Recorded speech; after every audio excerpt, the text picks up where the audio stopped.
Hey everyone, welcome to the Get Your Life Together Girl podcast. I'm your host, Danielle Van. As a cognitive behavioral therapist, a life coach, meditation teacher, and author, I've spent my life studying and learning from the stories that make us human. It's my passion and goal to help you shift your mindset and create a lifelong revolution to help you reach your greatest potential. What does it mean to be in balance? That's a question many have been seeking the answer to, and more importantly, the feeling and overall life impact to finding that balance.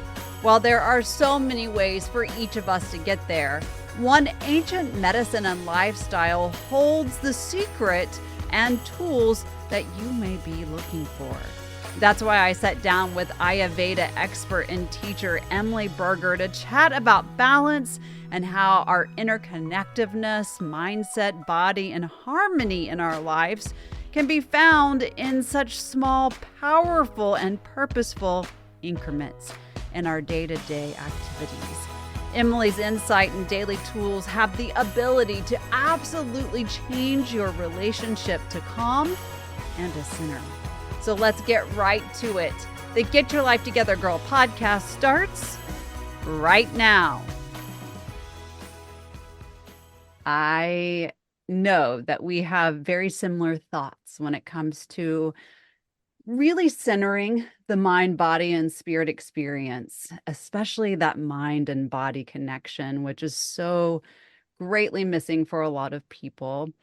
I want to know about who you are and what you do, because what you do, before I give it away, is something that I'm so greatly interested in, but I believe has such a magnificent pull to really help people find some balance that is greatly missing. So please. So I am originally from France, and I've been in the US for a little over 10 years now. And I've always been fascinated and interested with yoga, but that wasn't part of the circle, of my family background and all of that. Right. And yet somehow I knew about it. Don't ask me why, because I can't explain it. Love it. And so I started practicing yoga when I was still in France. And then through moving to the US, I got so much more exposure to what yoga is, and yoga as a really wide spectrum of practices. Right. And through yoga, I met Ayurveda, or Ayurveda met me. Yes. And so through my yoga teacher training, I'm cutting everything short, but through my yoga teacher training, I met Ayurveda, which is the sister science of yoga. They're linked. And the only way I can always explain this is that it felt like all the pieces of the puzzle were suddenly put together for me. They gave Everything. me chills. Yeah, it does give me chills to think about it and to think of that moment, because it was a revelation and it was an affirmation and a validation of myself. And and it took a long time, this was 7-8 years ago, the beginning of a journey of accepting myself and of self-love also, because of how you start to learn about yourself through Ayurveda. Right. And so the pieces of the puzzles being put together was realizing, oh, this makes sense. Oh, I've had these symptoms for a while or forever. That makes sense. Oh, this would being the cause of this and this being the consequence. That makes sense. So there was that first piece of, I had an explanation and a validation of what I had felt for a long time. And then the second part was I had tools to work with, because it's not just enough to have then an understanding of things. How do I evolve and grow and heal and, be on that journey of feeling better? And Ayurveda has such practical, simple, like really practical tools. And that's what I love about it. There's a big dimension that's spiritual and that's much wider, but at the very basis and foundation of it, it's practical. It gives you really clear and easy ways to tackle what you're dealing with. for the person who has not been exposed to this world, can you give us an insight as to what it is? Yeah. And that always surprises me that Ayurveda is still not very well known. It's Hmm. not mainstream yet. Right. It's an ancient traditional medicine, Hmm. system of medicine that is based on elemental theory. So it's based on 5 elements. An easy comparison that I give to people is that it's the equivalent of traditional Chinese medicine for South Asia. It's that somewhat same approach. You have Right. elements and then you see the world, you see yourself according to the elements. The elements are ether, air, fire, water, and earth. Hmm. And the really one foundational expression that you can keep in mind is that opposites balance. Mm. So if you have too much of one element and that's kind of creating imbalance within you, you can bring the opposite and that will balance it. Right. That's really, really simple. And then, there's a lot of complexity, but that's kind of the core of it. Before we go into a little bit more in depth, you just made my mind go to something I said the other day to someone sitting in front of me, and we were talking about balance. And she said, well, I just want to get to balance where everything is centered and perfect. And I said, whoa, wait, that's not necessarily balance. When Mm-hmm. one thing is off, we can bring in something that seems opposite and create balance, right? So Mm-hmm. good and bad, or healthy and not, whatever it might Mm-hmm. be. Balance doesn't necessarily need to look like perfection or an absence of something. It can be that we're bringing something else to be a counter. Mm-hmm. And balance is a tricky word. It really is. It's very tricky. And balance has a lot of definitions and explanations. Hmm. Hmm. And balance in Ayurveda it's actually a word that I don't use very often Mm. because what is balance for you or Right. for the listener or for anybody is very different from what is balance for me. Right. And not even on a kind of psychological, or intellectual level, but like on a Hmm. very practical level in the Right. body. I need very different activities to feel balanced in my mind and in my body than you do, and Right. vice versa, right? Right. And balance within the framework of Ayurveda doesn't mean equal of everything. Right. And that can be a little tricky to integrate, is that balance means coming back to this. I've been taught by my teacher the super secret sauce of how Mm. we were born, right? The Right. ideal proportions of elements within us. So Mm. it doesn't mean that everything's equal at the same level. Right. Balance is maybe I have a little bit more of this, that's better for me. Hmm. Maybe I have a little bit less of this, that's better for me. And Right. that's how, before I got into the world and everything influenced me and impacted me, Right. that was balance for me. Hmm. So it's coming back to that balance. Yeah. And that's essentially the balance I teach as well, right? Whether it's Uh, mental or emotional or physical or financial or even spiritual, right? Because we tend to latch onto something that we think is going to be the best for us. And then mhm. that proportionally takes us into something else, and we're giving up these other pieces. Yeah. So that's really a beautiful echo. Yes. No, and I'll tell you what, that the balance that your client is suggesting is a lot easier to market and to sell. Oh, absolutely. Than a balance that comes through trial and error and really knowing ourselves. That takes time Mhm. and patience and a willingness to be in the process. That doesn't sell very well or quickly, Right. you know? Yeah. Yeah. So that's So, part of our society as well. yeah, absolutely. So we're talking about bringing everything into, we're going to get out of the word balance, Yeah, sure. right? Air quotes, balance. How do we begin to identify what that looks like for us through this beautiful system? The first thing that works, two things that I'm thinking of that work for everyone, and Hmm. that is not, an individual assessment. One is establishing routines and ritual throughout the day. And Hmm. Ayurveda is big with morning rituals, morning routines, and evening routines. Hmm. And the second one is to live seasonally and to Hmm. really pay attention to what's happening with nature around you where you live, and to find balance with that, Mm-hmm. so Mm-hmm. that you can, again, with this idea of opposites balance, to come back to an evenness within you, Right. depending on where you are in the world. I mean, let's be honest. I'm always busier in the winter, right? Because people feel the darkness of the winter, the darkness of everything, besides the holidays and having to visit family.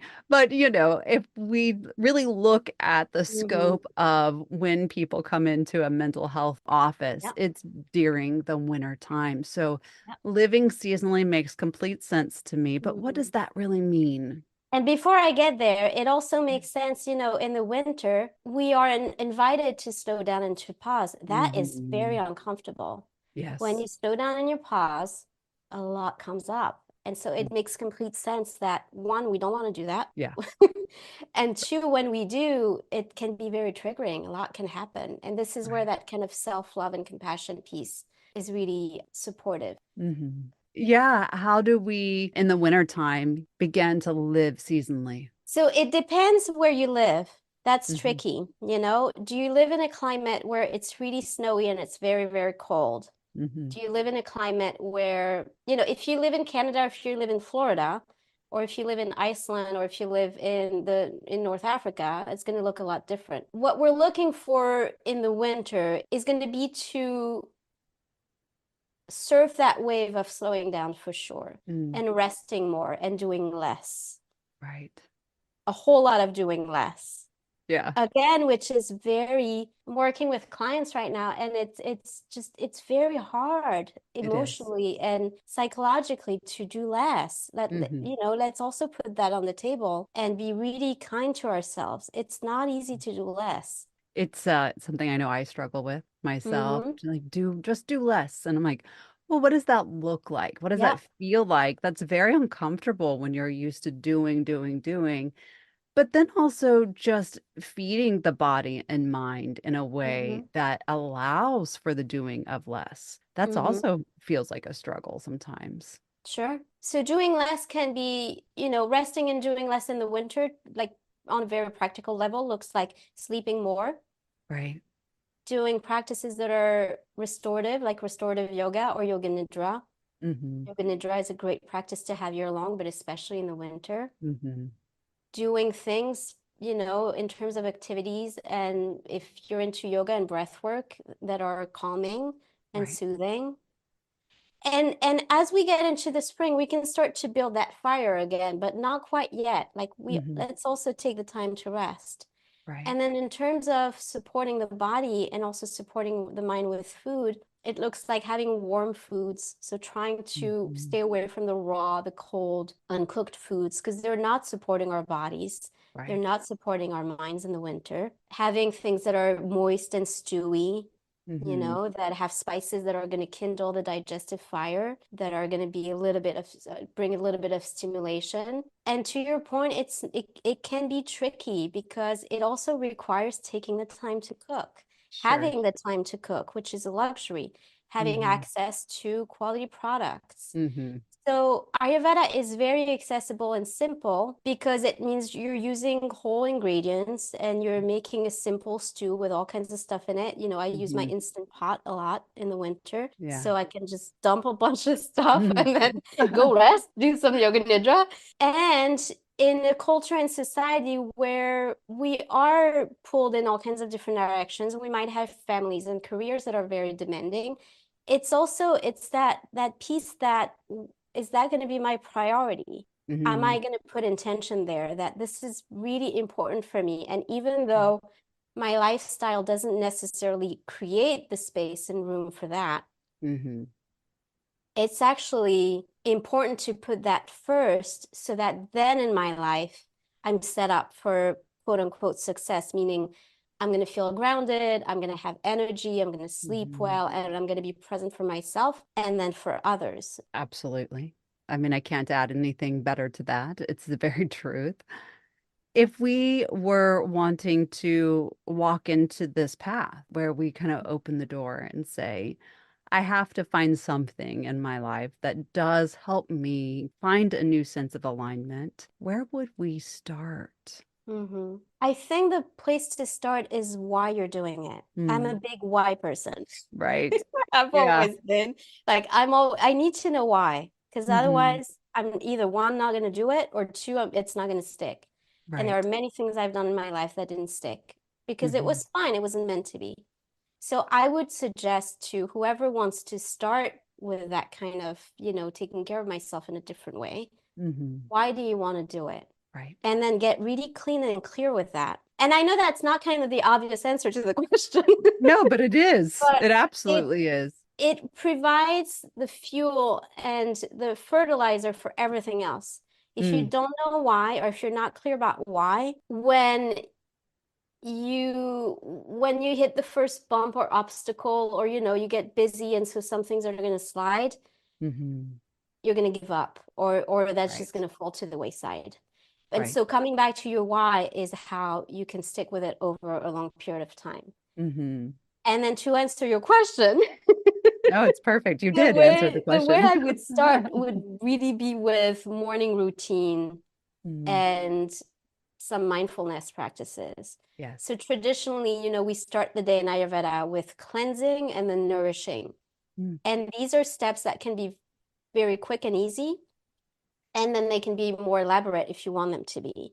Something really simple is to try, and that fluctuates with the seasons, but to try to wake up with the sun, Mm, or to follow that natural rhythm. right. When you get up, tongue scraping is a great practice. With a Mm, little tool, you scrape your tongue and you remove any bacteria that's been, evacuated through your tongue.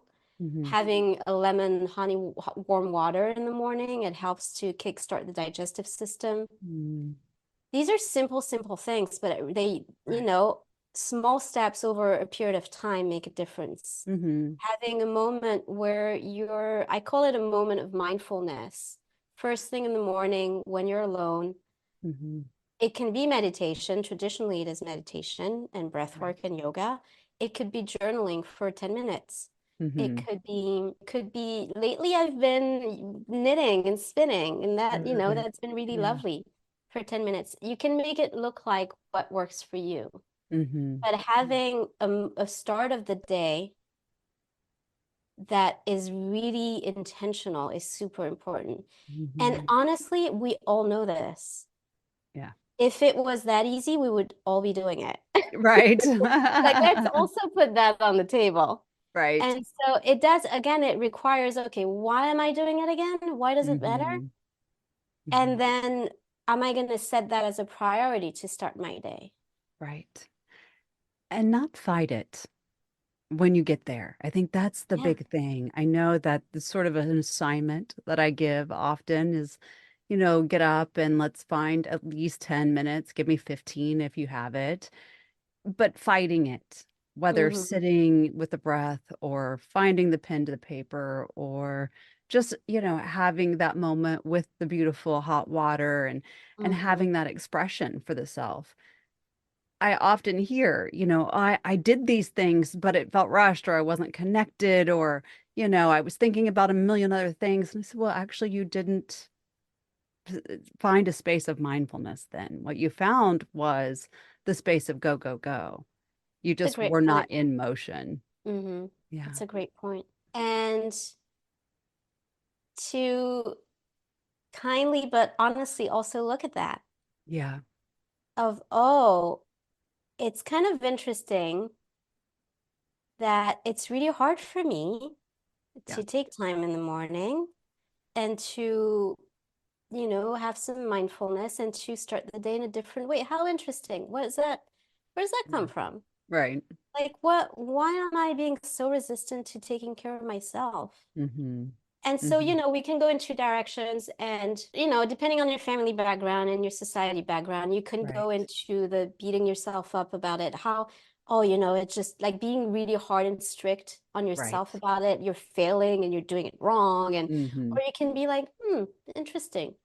Why is it that it's so hard for me? Where does that come from? Is it me? Is it part of, is it Was it watching my mom? Is it Right. somebody else in my family? Do I feel that my worth is linked to my productivity, which is often the Mm-hmm. case for a lot of people? Like, Right. what is there that I can look at?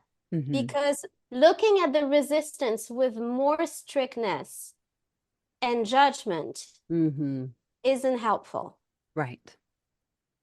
Right. It's more, you're adding more fire to the fire Mm-hmm. and looking at the resistance with more self-compassion, more kindness, more curiosity simply Right. is usually going to be kind of the softening. Everything else can soften, the nervous system can slow down.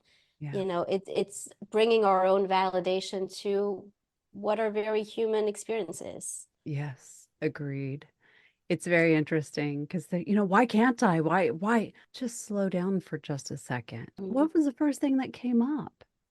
That's always the question. Well, it was this and that. Okay, let's just take a moment and break into that and find some compassion for the mind for just a moment and the thought process and slow it down. It's okay.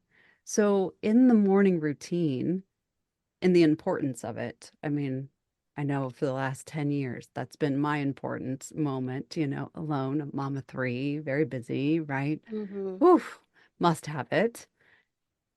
As we move into that space, what are we looking for on in the elements to be able to create this sort of centering for ourselves? Mhm. And there are, so we started with tongue scraping and, that lemon warm water. There Hmm. are a bunch more steps that we can look into. We're looking for grounding. We're looking for the earth. Yeah. We're looking also, honestly, in the morning, in the first hours of the morning, to we're looking to a connection with ourselves and potentially, depending on people, for something a bit greater than ourselves Hmm. too. Right. Some kind of divine element, some spiritual component that is then going to carry us throughout the day, Right. that is going to be with us. Grounding is going to be the main thing we try to do in the morning, as well as helping the body get, kickstart Hmm. all of its processes. It's been rejuvenating and cleansing throughout the night.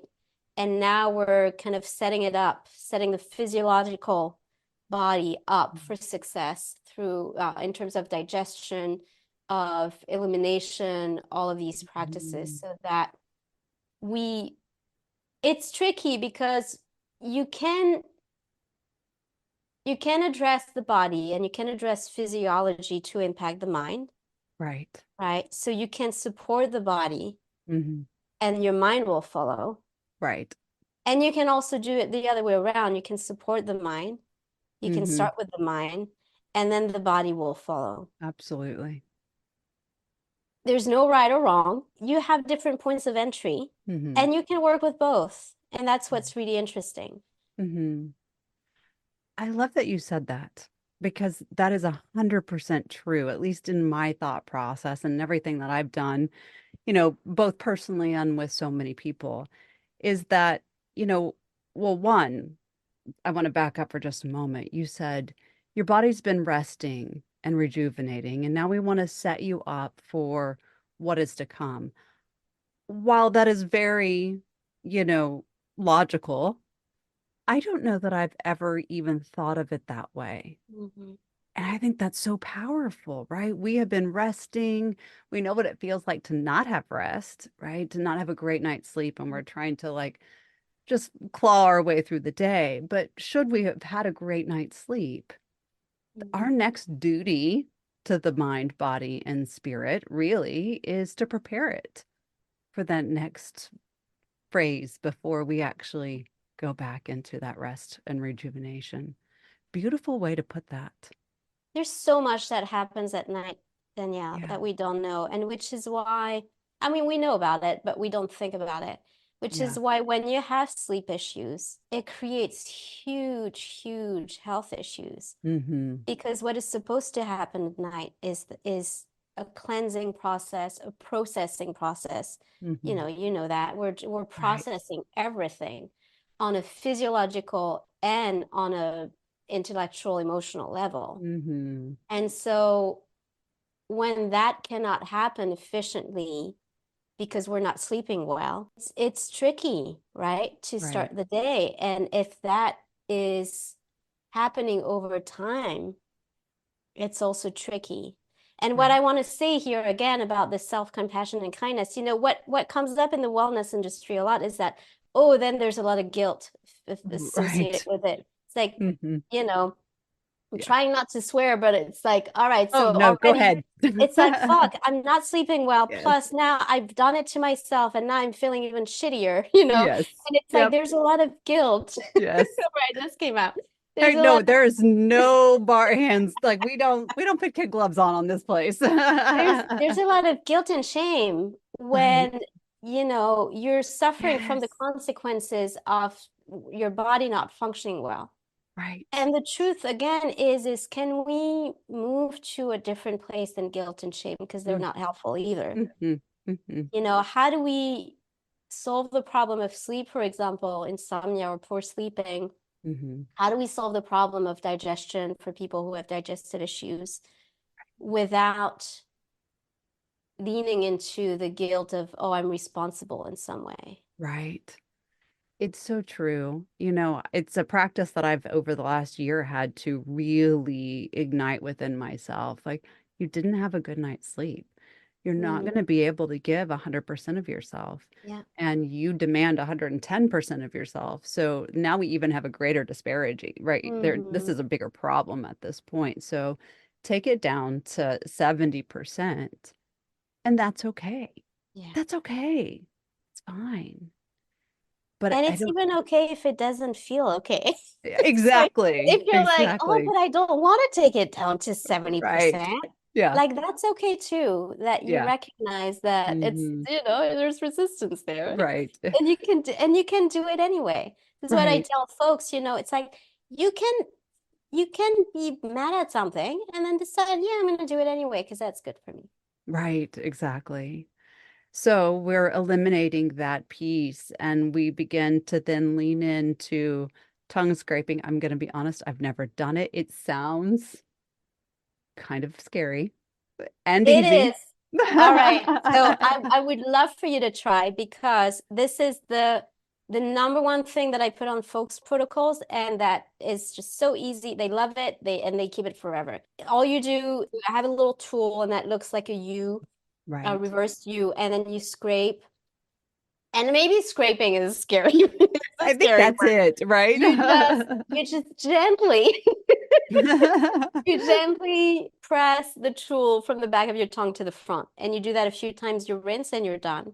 Okay. And it improves your breath. It improves, how you digest the food that you're going to ingest afterwards. Mm. And it just feels like super clean and it's the best practice. I love it. It's the best Okay. practice. All right. So everybody, Give it a that's your try. that's your job. Hit Amazon, And right? it literally takes less than 10 seconds. Okay. Okay. So Mhm, it helps us start our whole process, which we're preparing mhm, for the day. We're then having our hot water with lemon and honey, pure mhm, honey, folks, none of that bear mhm, stuff, right? mhm. And then what? And what are we doing? Then there's a practice that's called Nasya that is Mm, really amazing. It is a small little bottle and it has a dropper in it. People ask me, can you make it? No, you got to buy it because it's formulated with Ayurvedic herbs and mm, this is done in a very traditional way. So you buy Nasya oil, Nasya.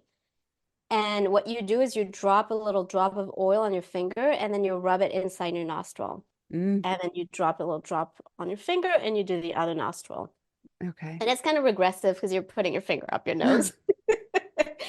But apart from that, Right. childlike thing, it is lubricating to the mucous membranes.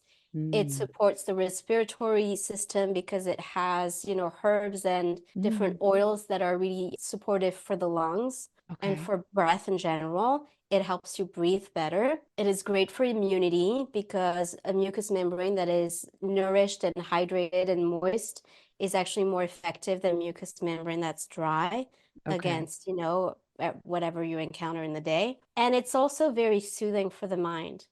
Mm. So there's that component that is not as scientifically, quote unquote, proven or studied, Right.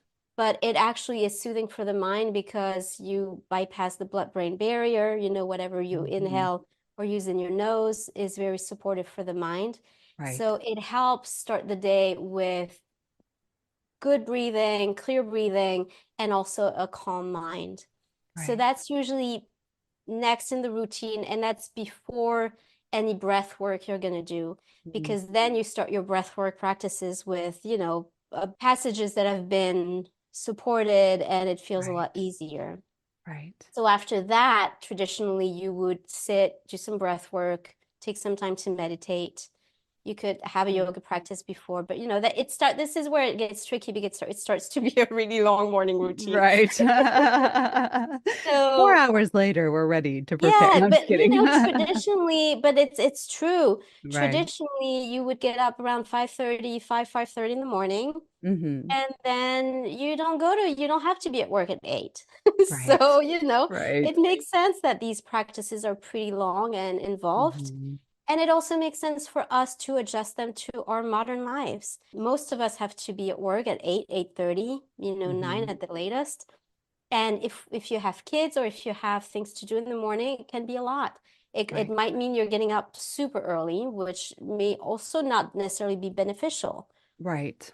So you can kind of squeeze all of that.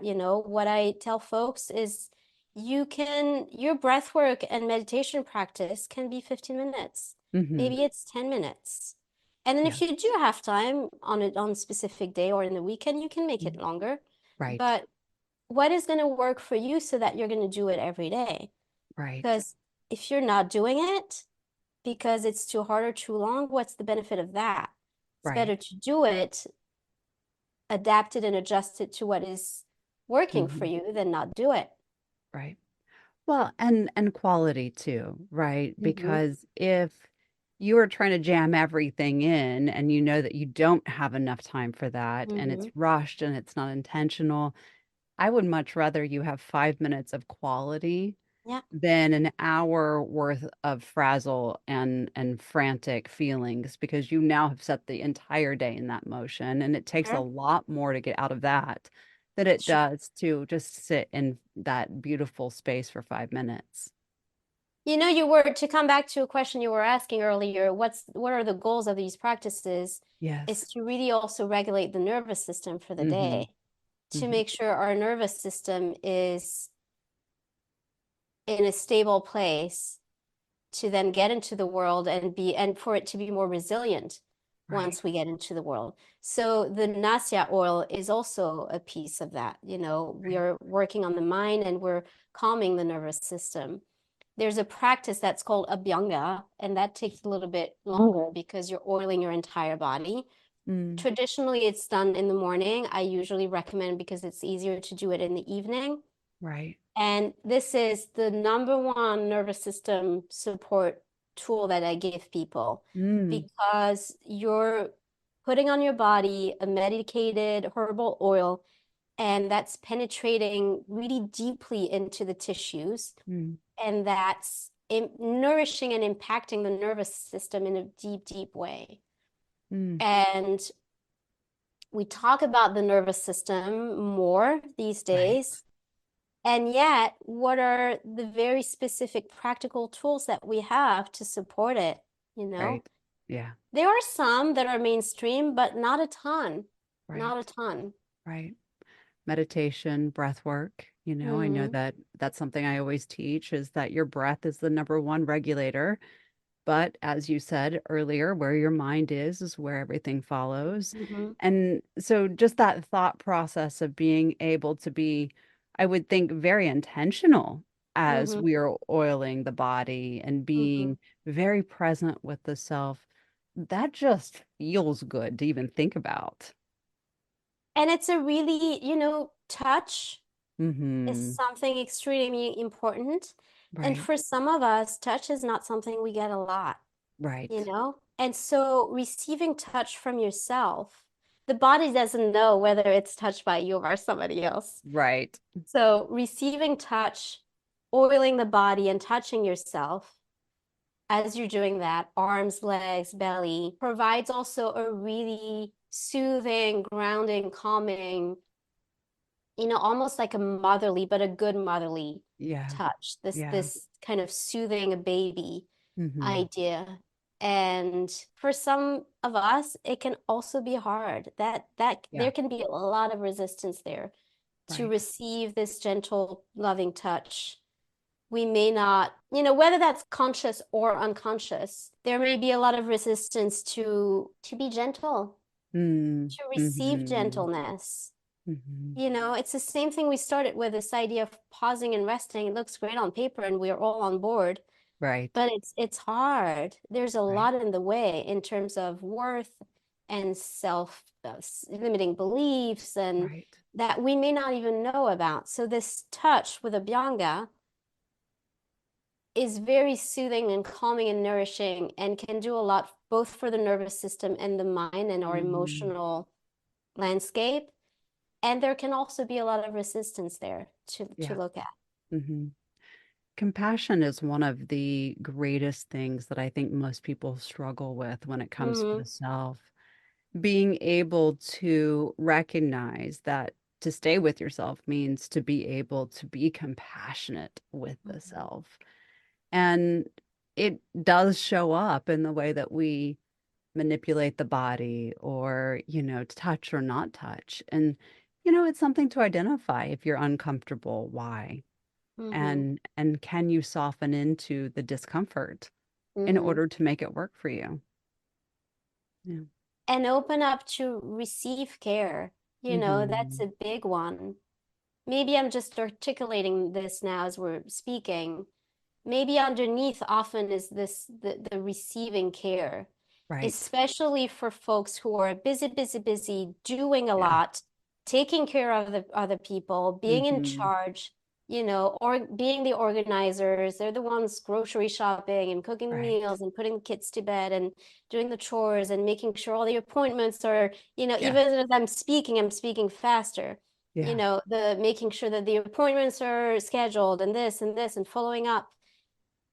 Often those people are not in a position to receive a lot, Right. and they may not even have people that can give them. Hmm. And so in a practice like Abhyanga, that can come up. Like it's really hard to receive Right. care. Hmm. It's You just hit the nail on the head of most high performing women that I work with, where they say, I really would love for someone to care for me, but there just isn't anyone because everyone depends on me to do that. And I will say, but there is somebody. Well, Mm-hmm. who? You. And that Mm-hmm. just feels like the brick wall immediately, right? Like, oh, no, that's a kick in the stomach. I don't have time for that. Yeah. And I said, time or desire? Mm-hmm. That's the big question, time or desire? Do you really want somebody to take care of you? And if so, can you provide that for the self? Mm-hmm. It's a hard thing, though. It is. I have two things that are coming up as you're speaking, and they're both kind of tricky. One is I also understand my answer would be like, yeah, but I want somebody else to take care of me. You're, Right? you're telling me in addition to all the shit I do, I have to take care of myself. Are Right. you kidding? So I just also want to offer that, it's Yeah, valid to want other people to take care of sure. ourselves. Hmm. And yet we're still the people responsible for ourselves. Right. That's a fact. Hmm. And then the second thing that came up was often, and that's really hard to look at, Right. all the things we're doing, and I'm speaking from experience, not about anybody else. All the things that I'm doing, nobody asked me to do them. Ding, ding, ding, ding. All the things that I'm putting on my plate, Yeah. nobody asked me to do that. Uh-huh. I feel that, you know, this and this and this and this needs to be done. And so again, it's going back to this idea of self-worth. What Hmm. is there to unpack there? Yeah. The self-compassion, Hmm. the kindness, the love. And then because often, honestly, you were asking me, where do we start with all of this? Often, Hmm. if you're going to start with bringing more wellness into your day, you can't add it to a plate that's already full. Right. And this is really also uncomfortable to look at. You're going to need to remove some stuff off your plate. Yeah. Yeah. There's, that's tricky. Mm-hmm. You're going to need to start to look at the plate, figure out what can be removed so that that space then can be filled with more nourishing and loving and supportive practices. Right. It makes me want to offer something that I've never offered on the podcast before. And Great. so I will say it is my own personal practice, and I've handed it over to a few. And I do not call a to-do list a to-do list. I call it the self-assignment. Oh, wow. And so, Great. yeah, so Uh-huh. right. So as I've created this list of things that I have self-assigned for the day, Mm. my list is actually in two different categories. Self-assigned items. So this is what I want to accomplish or feel I must do to be Mm. productive or to be self-supportive during the day. And then there is the other category, which is the others assigned, right? These are the things that my This three is great. children, right? Yeah, my three So children, good. my husband, the things, right? Other things that I've put on my plate that don't actually belong to me. Mm-hmm. And sometimes I will say, you know what? Thank you for handing that over, but this is actually a self-assignment. Go ahead and take care of that yourself and let me know that it's done so we can check it off our mutual list. I But love this, this. yeah, self-assignment versus the others' assignments. Eh, Can I ask you something? Of course. What would in the past have made you put the other assignments in the self-assignment list? Mm. You know? Yeah, for me, it was just one collective list. This is all the stuff that I have to do. And I think a lot of people operate from that place, right? We have to this and we have to go here. And my son plays select baseball. So we're always in this constant whirlwind of practice and lessons and all of the things, right? And what I realized that in my busyness, the majority of the things that were on this list did not, one, bring me any kind of self-satisfaction, and two, weren't even for me. Mm. And that was when I began to shift really big. It was like, that's not mine. Yes, I'll do that, but I'll do, that doesn't really belong to me. It doesn't provide any grounding for me. Mm-hmm. And we begin to really weed through the noise when you realize this is a self-assignment that's one, probably not necessary. Mm-hmm. And two, this is being asked of us. And am I doing it because I'm trying to people please, or am I doing it Yeah. because it's a true, movement within my family or my life? Is it something I want to do? Mm-hmm. Could I spend those 25 minutes perhaps doing my breath work or, Mm-hmm. scraping my tongue or doing the oil or doing whatever it might be that's Mm-hmm. going to provide more balance, more calm, more center? I think we're also coming full circle because Yeah. in my experience, the things that I have on my list are also, they come from a place of control, if Yes. I'm really honest. Yes. Because for me, historically, control gives me a sense of safety. Sure. Always. And so if we start to bring practices that help us feel safe Hmm. and that help us regulate the nervous system, Right. that piece of control softens as well. Right. So, Hmm. this is going back to, again, you can approach it from the body or you can approach it from the mind or you can do both. Right. And they're all kind of impacting each other. Right. It's really cool. It's so interesting. Yeah. I have a post-it on my planner that I move from one week to the other. Right. And that says, and I forget, I started this recently, but it says, what feels doable today? Mm.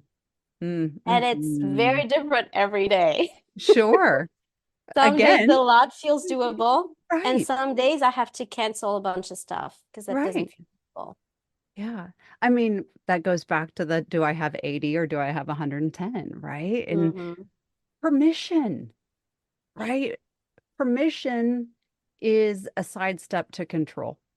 And Mm-hmm. and this is a big thing that a lot of people don't think about is when we're trying to control for so we can create safety, right? And have validation and feel like we're being Mm-hmm. productive and all of those things. We forget to give ourselves permission to Mm-hmm. not control and to ask what's doable. Yeah. There's so many elements in the way. And the truth is, whether we want it or not, we're all going to be forced to do less as we Yes. age. Mm-hmm. So this is another component, Yeah. folks listening in their 20s may or may not resonate with the doing less. Right. And then the older you get in your 30s, and you can still get away with, doing too much and Mm-hmm. going into extremes. Your Right. body has that resilience still. And Right. then you get into your 40s and and it's Amen. not turning 40 this year, so I know what I'm talking about too. It's still somewhat doable, but you start to notice the consequences of Uh-huh. you going too far, right? Yes. And Yes. then I work with folks in their 50s and in their Mm-hmm. 60s, and this is where they're really suffering, Right. and whether you like it or not, you can go screaming and pushing, or you can go willingly, and hopefully you've gone even earlier than that. You've Mm-hmm. gone, you've had that awareness in your 30s and 40s, but your body is going to make you slow down and pause Mm-hmm. if you don't willingly. Right. And that's also a hard truth. And it's something that, there are pills and there are all kinds of stuff and Mm-hmm. we can do to fix our illnesses. And wouldn't it be lovely if we had more of a preventative approach? Right. If we willingly, through again compassion and self-curiosity and a desire for more freedom and more Mm-hmm. space in our life and the rest we deserve, if we actually took the steps Right. to take things off our plate Mm-hmm. before we are forced to do it. And the body never lies. Yeah. Never. Yeah. Never. Whether it's holding trauma or it's holding, an illness or it just needs a little bit more regulation, it shows Mm-hmm. up. We just are really good at ignoring, ignoring, ignoring until the full stop comes. Mm-hmm. And it really sounds like this is a beautiful system to help circumvent that full stop moment. Mm-hmm. Yeah. And through, in Ayurveda, the body is our friend, Yeah. which is, something that can be difficult in modern society. But the body is our friends because what the symptoms that we experience Hmm. is the body letting us know that we can course correct. Right. And it's such an interesting way to look at symptoms and illnesses and signs of not feeling great. Right. It's the body being our friend, letting us know that we can do something, that something needs adjusted. Yeah. And they are in the system of Ayurveda, which is a medicine, it's a system of medicine. There are various stages of disease. Hmm. And there are 5 stages of disease. The last 2 are really, like open, full-blown disease. The Right. truth is there are 3 systems, three stages before that, where it's just like little things showing up, Hmm. Hmm. and like you're saying, things that we ignore. Right. But when we're aware enough, we have signs way before we get into full disease. Yeah. And again, there's no guilt there, Right. but are we listening enough that we're noticing and we're picking up those first cues of this? Hey, this isn't working for me. Can you do Right. something about it? Right. Hey, this is not ideal. Can we adjust, please? That's really cool too. I love I thinking think about it's it. beautiful, right? Mhm. If we just listen. And it's the same with our thoughts, right? These little pin drops of things that don't Mhm. feel good that tend to build, and we push and we push and we put them to the side, and then they continue. And just like you said, we can start in the mind and it impacts the body, or we can start with the body and it impacts the mind. No wrong way. Mhm. No wrong way. So we talked about the morning routine. We're running out of time, which I hate. I am not a fan of that at all at this I point. know. Evening time would look somewhat like what? it would be coming full circle and closing that parenthesis, Mhm. that we open. And the day, you can think of your morning routine and your evening routine like brackets around Mhm. your day out in the world. So your morning routine is setting yourself up to be grounded and energized and efficient and productive in a positive way. And then the evening routine in that bracket is that bracket that is going to re-regulate you out Mhm. of your day, coming out of your day, Right. and then prepare you for, like we were talking about, restful, rejuvenative sleep. Mhm. So it's not as precise as the morning routine, and it can be a little bit more, it can fluctuate a little bit more, but there are the same components of regulating the nervous system, coming down out of the day and back more into introspection. Mhm. And then this cleansing and nourishing, the two steps of cleansing and nourishing. Right. So it would involve some quiet activity in the late afternoon to the early evening. That can be some gentle yoga. It can be taking a walk in nature, doing something just really loving and lovely and soothing, listening to Mhm. music, being in good company. Trying not to re-energize is the idea, because Mhm. we want to start into that curve to get into sleep. We ideally want to eat early enough so that we have digested before we go to bed. Mhm. Because sleeping is not the time to digest. The body's busy doing other things. Right. So that means, and again, with our daily lives, it can be it needs to be a Hard. priority, right? Yeah. It can be hard. It means eating about 2 hours before you're going to go to bed.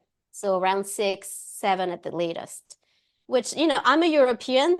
I spent most until I I was 2025. I ate at 8:30, 9 was p.m. gonna say you don't eat What? early. You don't eat early. This I've been was, in Italy and France. holy moly, that was a hard curve for me. And I'm Yeah. still not there, Yeah.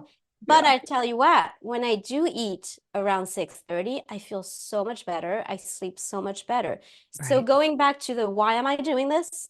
You Mhm. know, this is why I started with the why. And to me, it's really Right. important because okay, so if I eat earlier, I feel so much better and then I sleep better. Okay, Right. I'm going to try to eat earlier.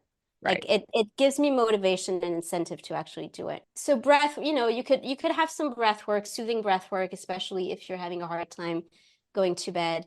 And then ideally being in bed by 10, Mm. because people who are interested, they can Google Ayurvedic clock, but we Right. have that kind of juncture at 10, and we all know that.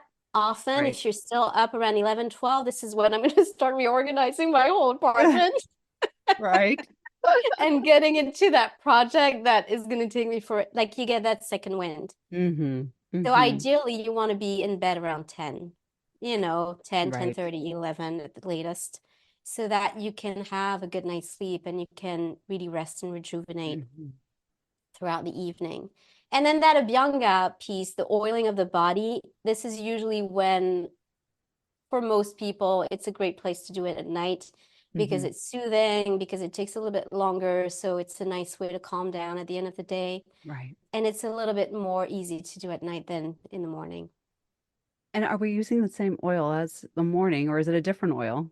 It's the same oil, and Mhm. usually I recommend a doshic oil, which Mm. is depending on the imbalance you're dealing with, or it can be an oil that corresponds to the season simply. Mm. If you're in the Mhm. winter, you're going to use a warming oil like a sesame oil.